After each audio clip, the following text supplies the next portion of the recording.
ஆந்திர மாநிலம் விசாகப்பட்டினத்திற்கு அருகில இருக்க புருஜுப்பேட்ன்ற ஊர்ல கனக மகாலட்சுமி அருள் பாலிக்கிறாங்க. இந்த மகாலட்சுமி பல யுகங்களா கோபத்துடைய சக்தி ஸ்வரூபமா இங்குள்ள கிணற்றுல மறைந்திருந்தாங்களாம். கலியுக ஆரம்பத்துல ஒரு அந்தனர் மோட்சம் வேண்டி இந்த வழியா காசிக்கு போயிருக்காரு. அப்போ கிணற்றுக்குள்ள இருந்து என்ன கிணற்றுல இருந்து வெளியே எடுத்து ஒரு கோயில் கட்டு அப்படின்னு ஒரு சிம்ம குரல் கேட்டிருக்கு. அந்த அந்தனரோ கிணற்றை எட்டி பார்த்திருக்காரு. அப்போ உள்ள தெய்வம்சம் பொருந்திய சிலையை பார்த்து திடுக்கிட்டாரு. அவரு தாயார் கிட்ட, தாயே, நான் முக்தி வேண்டி காசிக்கு போறேன், கோயில் அமைக்கிறதுக்கு என்கிட்ட பணமும் இல்ல, உடல் வலிமையும் இல்ல அப்படின்னு கண்ணீரோட கேட்டுக்கிட்டாரு.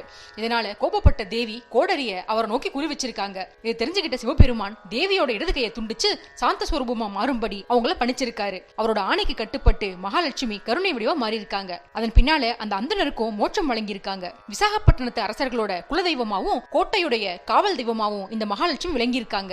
இந்த மகாலட்சுமியோட இடது கை முழங்கை வரை மட்டுமே இருக்கும். பொதுவா கோயில்கள்ல சிலை சேதமடைஞ்சா பூஜை செஞ்சு சிலையை மாற்றுவாங்க. ஆனா இந்த கோயில்ல மாற்றவே இல்ல.